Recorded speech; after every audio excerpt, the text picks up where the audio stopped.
Hey guys, and welcome back. So in today's video I'm going to be unboxing and reviewing these Hotel Collection bed pillows. This one here is a set of 2 king size.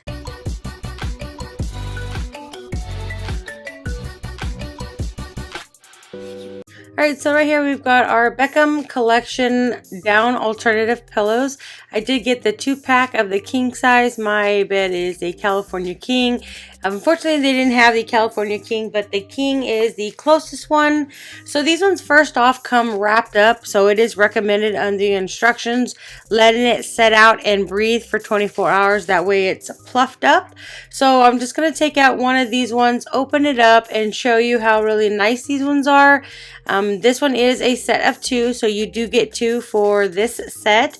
So right now I'm just going to take it out. I've removed it. It's fluffed up pretty good, but it is recommended wait 24 hours in order to get the fullness.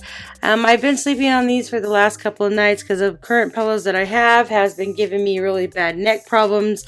I like the fact that these ones here are super soft. They're very comfortable. They do offer it in queen and as well as king. So this is the king size. These are super soft with a 250 thread count cotton cover filled with a soft 100% poly filled. So the great thing about these, they will keep you cool. So whether you lay on your back or your side, the cooling pillows can accommodate to whatever side you're laying on. You can see that it's fluffy up. They are really nice. It has some really nice stitching, so you don't have to worry about it falling apart. So if you're looking for some nice, comfortable pillows, I would highly recommend checking these ones out. I like the fact that you do get 2, so you get a set inside this offer.